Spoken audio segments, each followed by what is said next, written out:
Então, abra sua Bíblia. Efésios 4, nós vamos estar lendo apenas os versículos 28 a 30, que hoje não é possível ainda terminar essa parte dessa perícope. Vamos ler apenas os versículos 28 a 30.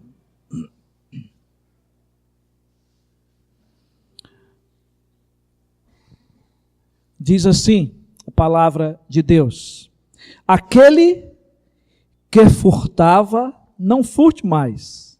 Antes trabalhe fazendo com as próprias mãos o que é bom, para que tenha com que acudir ao necessitado. Não saia da vossa boca nenhuma palavra torpe, e se unicamente a que for boa para a edificação, conforme a necessidade, e assim transmita graça aos que ouvem. E não entristeçais o Espírito de Deus, o qual foste selado para o dia da redenção. Oremos ao Senhor.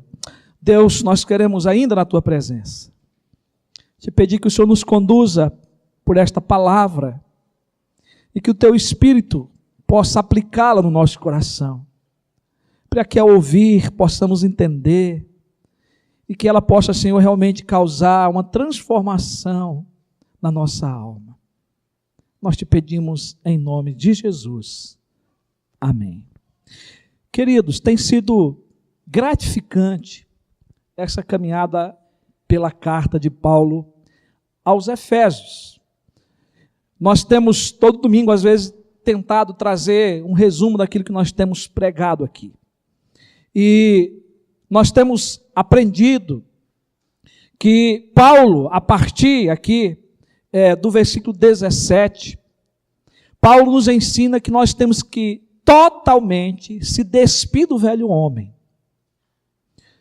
E Paulo começa aqui a tratar de uma vida de santificação, aonde eu fujo do pecado, aonde eu me aproximo mais de Deus, aonde eu passo a viver e a gozar uma vida santa diante do Senhor.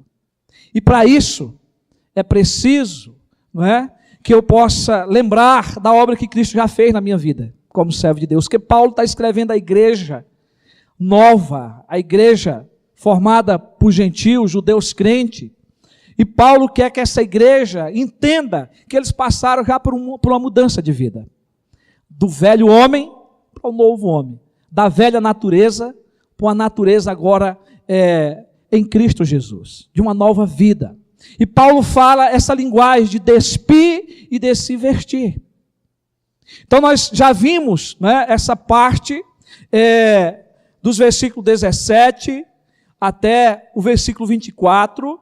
E eu queria só repetir, porque o versículo 23, aliás 22 em diante, ele diz, no sentido de que quanto ao trato passado, vos despistes do velho homem, que se corrompe segundo as concupiscências do engano, e vos renoveis no espírito do vosso entendimento, e vos revistais do novo homem, criado segundo Deus, em justiça e retidão procedente da verdade. Paulo passou a partir daqui a falar agora que o novo homem em Cristo passa por uma mudança, por uma transformação. E Paulo passa a nos ensinar que é preciso nos vestir totalmente desse novo homem agora criado em Cristo Jesus. E aí, domingo passado, nós tivemos aí percorrendo os versículos de 25 em diante, porque Paulo diz que agora nova vida em Cristo eu tenho que deixar a mentira e eu tenho agora que falar a verdade. A mentira faz parte da velha natureza, a mentira faz parte do velho homem, mas a verdade agora faz parte do novo homem, da nova mulher nascido em Cristo Jesus. O diabo é o pai da mentira, Jesus é o verbo de Deus, ele é a verdade que veio a esse mundo, e nós devemos segui-lo, nós devemos agora falar a verdade com o nosso próximo. Mas nós também aprendemos, no domingo passado, que agora eu não devo mais viver uma vida de pecado por causa da ira, porque ele diz, irai-vos e não pequeis. Ire, mas não peque. É isso que Paulo está dizendo. Na nova vida em Cristo, a ira em si, ela pode ser boa. Nós podemos até se irar como Cristo se irou, como Deus se irou. Mas nós não podemos deixar o sol se pôr sobre a nossa ira. Porque quando nós guardamos a ira, ela vira amargura. E nós vamos efetivar o mal no amanhã. E aí, nesse sentido, ela não é boa, ela é má. E por isso que Paulo está dizendo aqui, irai-vos e não pequeis. Então, ire, mas não peque. A ira está dentro de nós, ainda faz parte do velho homem. Estamos sujeitos a ela. Mas agora na nova vida, eu não devo pecar. Eu não devo guardar ira. Eu não devo guardar mágoa. Eu não devo me vingar das pessoas. E na sequência, Paulo diz aí, não deis lugar ao diabo. Paulo, ele conclui essa primeira parte dizendo que a mentira, a ira, quando você efetua ela, você está dando lugar ao diabo.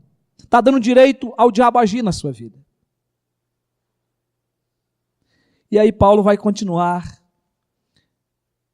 nos mostrando que essa nova vida em Cristo Jesus é preciso deixarmos outras coisas.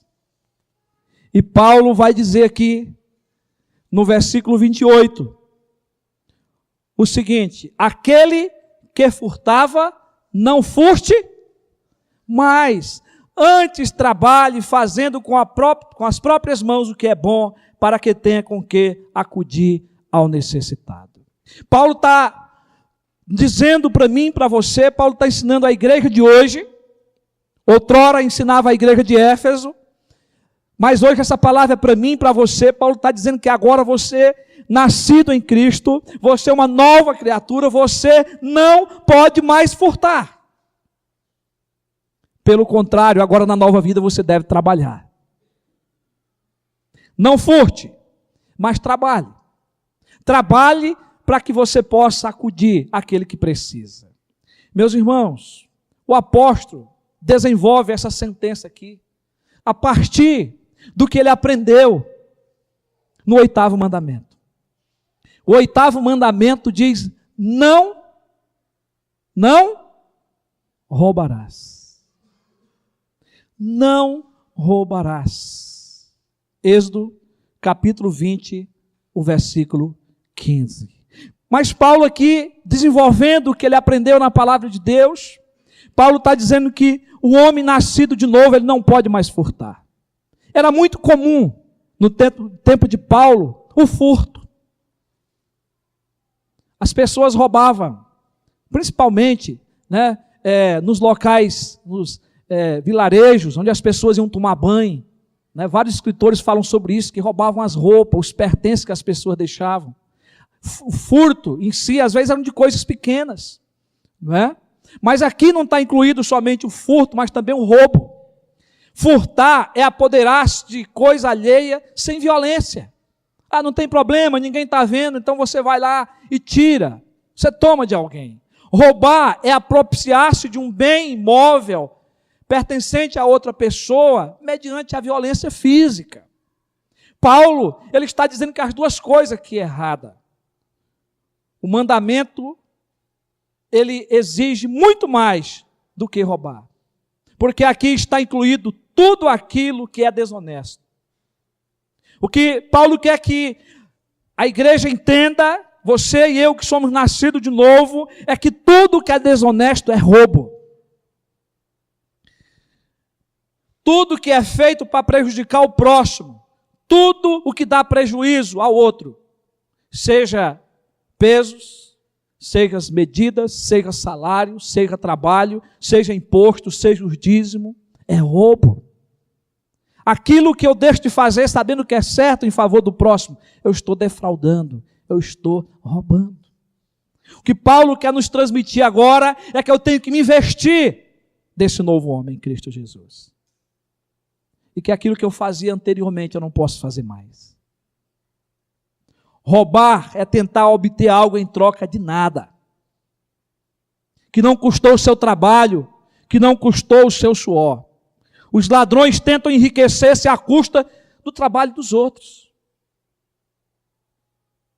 Os indivíduos que praticam esse pecado, Paulo agora está dizendo que agora deve o quê? Trabalhar. Trabalhar. E esse foi o princípio que Deus nos ensinou desde a queda. Não quer dizer que o homem não trabalhava antes de cair. Mas a Bíblia diz depois lá, Deus declarando que agora do suor do teu rosto comerás. Tem que ser trabalhando para ganhar o pão do dia a dia. É preciso trabalhar e não roubar. Quando se rouba algo de alguém, o ladrão recebe o apoio do diabo. Sabe por quê, meus irmãos? Jesus foi que declarou isso. João 10:10.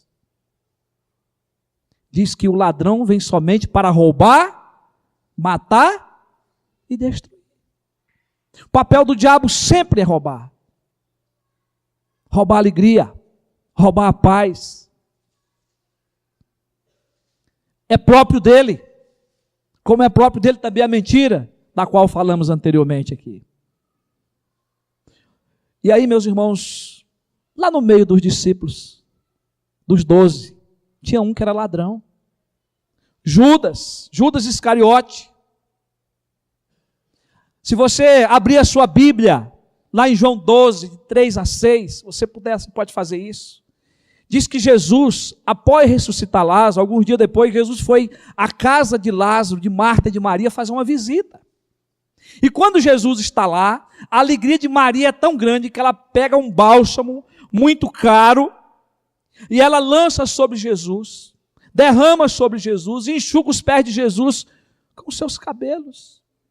E Judas repreende a Maria e diz para ela que aquele perfume deveria ser vendido para ajudar os pobres. E aí João, o apóstolo amado que escreve o evangelho, vai dizer assim, que Judas falou isso, não é porque ele estava preocupado, mas é porque ele era ladrão. Porque ele estava sempre tirando da bolsa, ele era o tesoureiro, ele estava roubando.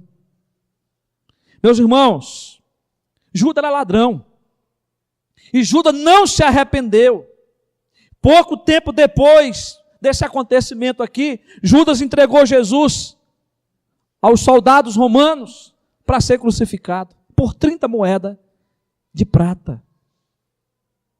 E o interessante, meus irmãos, é que se você for analisar o contexto aí do que nós estamos falando no livro de João, lá no capítulo 13 diz que Jesus amou a todos os seus discípulos até o fim. Mesmo sabendo que Judas era ladrão, mesmo sabendo que Judas ia traí-lo, diz que Jesus os amou até o fim. Jesus ama você como você é. Mas Jesus é aquele que pode transformar a vida do ser humano. Judas teve toda a oportunidade, mas ele não se arrependeu. Aprendeu com Jesus, caminhou com Jesus, esteve no grupo dos apóstolos, mas ele não se arrependeu. Mas a Bíblia fala de um homem que também era ladrão, que se arrependeu. Quando Jesus está lá no Calvário, sendo crucificado, um dos ladrões que está à sua direita, lá em Lucas 23, 42-43, ele pediu que Jesus lembrasse dele. Jesus, lembra-te de mim, disse ele, quando entrares no teu reino. Jesus lhe respondeu, em verdade te digo, que hoje mesmo estarás comigo no paraíso. Todo ladrão que se arrepende, Jesus perdoa, amém? Todo ladrão que se arrepender e se lançar nos braços do Pai, Ele perdoa e salva. Essa é a verdade que nós podemos encontrar aqui, meus irmãos. Por isso que Paulo agora está dizendo, se você é um novo homem, uma nova mulher, nascida em Cristo Jesus, não roube mais. Porque não faz parte do novo homem, essa conduta de vida. É um novo caráter, é uma nova vida. E aí, meus irmãos, repetindo aqui, Paulo não ensina somente a parar de roubar, ele vai mais além e ensina que agora, como cristão, gozando da nova vida, revestido em Cristo Jesus, eu tenho que trabalhar. E essa é a mudança do velho homem para o novo homem. Eu tenho que trabalhar, e é trabalhar com as minhas próprias mãos, com o meu próprio esforço. Seja no sol, no calor, seja no frio, seja na sombra, seja num trabalho mais fácil, seja num trabalho mais difícil, eu tenho que trabalhar. E eu tenho que trabalhar para mim ter, mas ele nem fala aqui do ter, ele fala que eu tenho que trabalhar para satisfazer a necessidade do outro. É claro que quando eu trabalho, eu estou suprindo as minhas necessidades. Mas Paulo vai além, ele diz que você tem que acudir àquele que passa necessidade. Meus irmãos, isso aqui é um grande ensinamento, porque esse ensinamento está por toda a Bíblia Sagrada. No meio do povo judeu, o Senhor ensinou isso.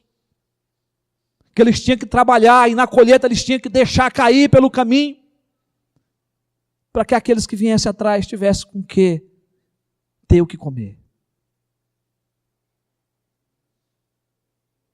Meus irmãos, em vez de roubar, agora eu vou trabalhar e dividir com aquele que não tem. Em vez de tirar, agora eu vou dar. Aí, meus irmãos, muda a filosofia de vida. A filosofia de vida do ladrão é a seguinte: o que é teu, é meu. Agora o novo homem, a nova mulher, revestido em Cristo Jesus, como cristão, a filosofia agora é outra. O que é meu, é teu. Mudou. Antes era o que era teu, é meu. Agora o que é meu, é teu. A nova vida em Cristo nos faz ser diferentes. Ser como Jesus Cristo, que veio a esse mundo e doou a sua própria vida para nos salvar. Isso é amor. Quem ama, não rouba. Porque quem ama não tem direito de tirar aquilo que é do outro. Aquele que ama, doa a própria vida. O novo homem, a nova mulher em Cristo deve transformar-se num trabalhador honesto. Se você roubava antes, não roube mais. Agora trabalhe e tenha com que acudir ao necessitado. Trabalhar a fim de dividir, a fim de dar. Eu e você agora, servo de Jesus Cristo, devemos ser um exemplo nessa sociedade tão corrupta. Nessa sociedade que nós vivemos hoje, onde nós vemos injustiça todo dia. O que nós vemos é as pessoas roubando as outras. Se eu puder tirar um pouco mais, eu vou tirar. Irmãos, são coisas que acontecem na nossa sociedade, que muitas vezes nós somos inseridos nelas. Nós somos, às vezes, convidados à corrupção. E se nós não tivermos essa consciência de Cristo na nossa vida, nós vamos cair em pecado. Não roube. Não aceite suborno. Não roube o horário de trabalho na sua empresa, ficando parado. É roubo. Não dê calote nos outros. Se você comprar, pague. Honre as pessoas. Não tire de ninguém. Seja honesto. O novo cristão, eu falo novo, nascido em Cristo, temos que viver uma vida de honestidade.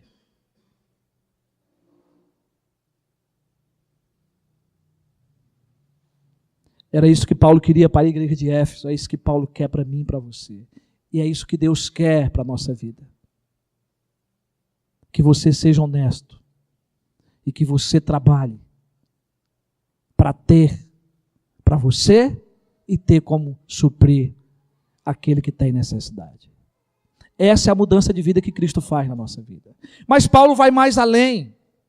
E Paulo vai dizer no versículo 29, não saia da vossa boca nenhuma palavra torpe, e se unicamente a que for boa para a edificação, conforme a necessidade, e assim transmita graça aos que ouvem. Nessa nova vida em Cristo, agora eu não falo mais palavra torpe, mas eu falo palavras que edificam. É a mudança de vida. No velho homem, na velha natureza, eu não me preocupava com as minhas palavras. Mas agora, as minhas palavras têm que edificar. As minhas palavras têm que transmitir vida. A palavra grega que Paulo usa aqui é sapros, que é traduzida na nossa Bíblia aí como torpe. Significa apodrecido, podre, e refere-se aqui a qualquer vegetal podre, ou a qualquer peixe, ou qualquer carne apodrecida. Paulo nos instrui que quem nasceu de novo, quem está revestido de Cristo, não deve mais abrir a sua boca com palavrões, com palavras podres, mas agora eu devo usar as minhas palavras para edificar o outro. Não podemos ter uma boca suja, é isso que Paulo está dizendo. Não podemos falar palavras de zombarias, palavras cínicas, palavras sarcásticas, as quais espalham contendas e mau testemunho no meio da igreja e da sociedade. Paulo está dizendo que a nova vida em Cristo é diferente. E aí, meus irmãos, é preciso termos cuidado ao abrir a nossa boca. Podemos edificar ou podemos destruir alguém com as nossas palavras. Alguém disse que a língua é ao mesmo tempo tudo o que há de melhor e tudo o que há de pior no mundo. Depende de como você a usa. Depende de como eu e você a usa. A língua pode causar os melhores bens na boca de uma pessoa boa e pode causar os maiores males na boca de uma pessoa má. E certo pensador disse ainda o seguinte, que aquele que fala sem refletir assemelha-se ao caçador que dispara sem apontar. A pessoa que não tem controle da língua. A pessoa que não pensa antes de falar, que não reflete, que é preciso refletir antes de falar. Como que é necessário, irmãos, termos o controle da nossa boca. E o apóstolo Tiago, o meu irmão de Jesus Cristo, escrevendo a sua epístola, lá no capítulo 3, versículo de 9 a 12, ele diz, falando sobre a língua, com ela bendizemos ao Senhor e Pai, também com ela amaldiçoamos os homens feitos à semelhança de Deus. E ele diz que de uma só boca procede bênção e maldição. E aí ele diz, meus irmãos, não é conveniente que estas coisas sejam assim. Não é conveniente que eu e você faça mau uso da língua. E aí ele vai usar uma ilustração. Ele diz, acaso pode a fonte jorrar do mesmo lugar o que é doce e o que é amargo? Acaso, meus irmãos, pode a figueira produzir azeitonas ou a videira figos? E aí ele diz, tão pouco fonte de água salgada pode dar água doce. Se você é nascido de novo, você agora tem que abençoar. Se você é uma nova criatura em Cristo Jesus, as tuas palavras têm que transmitir vida. As tuas palavras têm que abençoar as pessoas e não amaldiçoar. Meus irmãos, a palavra está cheia de ensinamentos sobre esses princípios do falar. Você tem tido cuidado com a sua boca? Agora, vestido do novo homem Jesus Cristo, as nossas palavras, os nossos comentários precisam ser usados com sabedoria para a edificação das pessoas. É isso que Paulo está dizendo. Deve ser uma fala cheia de graça, que transmita graça aos que ouvem. E João Calvino, ele comenta dizendo que aqui o termo graça é transmitir conforto, admoestação e tudo quanto coopera para a salvação. Porque o crente tem que falar de coisa boa. O crente tem que falar das boas novas do Evangelho. As nossas palavras agora são palavras de vida. Amém, queridos? E aí, meus irmãos, Paulo, ele está falando dessa mudança que tem do velho homem para o novo homem. Mas Paulo, ele pega essa duas proibições que ele faz: não furte e não saia da vossa palavra, da vossa boca a palavra torpe. E ele vai dizer que essas coisas entristecem o Espírito Santo. Eu não posso mais furtar, mas agora eu tenho que trabalhar. As minhas palavras não podem ser mais palavras torpes, mas palavras que edifiquem. Mas se eu não cumprir esses mandamentos, eu vou entristecer o Espírito Santo de Deus que habita na minha vida. Porque é isso que vai dizer o versículo 30. E ele diz: e não entristeçais o Espírito de Deus, no qual foste selado para o dia da redenção. O Espírito Santo, meus irmãos, é a terceira pessoa da Trindade. O Espírito Santo é o nosso guia. Ele é aquele que cuida da nossa vida, aquele que rege a nossa vida. Ele é o diretor da nossa vida. E o Espírito Santo, por ser uma pessoa, ele tem sentimentos. E ele se alegra e ele se entristece. E ele se entristece, sabe por quê? Porque ele odeia o pecado. Ele não odeia o pecador, mas ele odeia o pecado que nós cometemos. Porque o pecado agride a santidade de Deus, agride a santidade do Espírito Santo. O que Paulo quer nos ensinar aqui é que agora em Cristo Jesus, nós precisamos mostrar reverência ao Espírito Santo com as nossas palavras, com a nossa boca. Nós ofendemos o Espírito Santo quando nós nos poluímos com toda sorte de paixões depravadas, que está aí nos versículos 17 em diante. Quando Paulo fala da depravação total que o homem se encontrava. Deixando de seguir a liderança do Espírito Santo. Paulo vai dizer que a nova vida em Cristo, lá em Gálatas, deve ser andando no Espírito, e não na carne. E não na carne. Mas nós devemos andar agora no Espírito, andar em novidade de vida. Eu e você precisamos ter cuidado. Jesus advertiu os seus discípulos, dizendo que a boca fala do que está cheio o coração. Se você alimenta seu coração só com imoralidade, com coisas ruins, vai sair coisa ruim da sua boca. Mas ainda Jesus disse que nós vamos prestar conta no dia do juízo por todas as palavras frívolas que nós proferir. Está lá em Mateus 12, de 33 a 37. Foi o próprio Jesus que nos ensinou a respeito disso. Quando Paulo relata aqui, Paulo está falando daquilo que ele já aprendeu. Paulo está desenvolvendo essa teologia agora, aplicando para a nova vida em Cristo, para mim e para você. Mas é algo que já está escrito em toda a Bíblia. Essas advertências para a nossa vida. Meu querido irmão e minha querida irmã, as nossas palavras devem ser temperadas com sal. Devem ser palavras agradáveis, para sabermos responder a cada um. É o que Paulo ensina em Colossenses 4:6. As nossas palavras devem ser agradáveis, temperada com sal, tem que ter sabor, para nós dar resposta às pessoas. E assim o Espírito Santo se regozijará. O Espírito Santo se alegrará quando as nossas palavras forem puras e santas. Então, o novo homem, a nova mulher nascida em Cristo Jesus, deve agora trabalhar em vez de roubar. E as palavras que saem da nossa boca devem ser palavras que edifiquem, e não palavra suja, não palavra torpe. E aí eu quero concluir dizendo para você, querido e querida, que é um desafio muito grande. Porque nós somos pecadores. E nós estamos sempre sujeitos a voltar ao velho homem.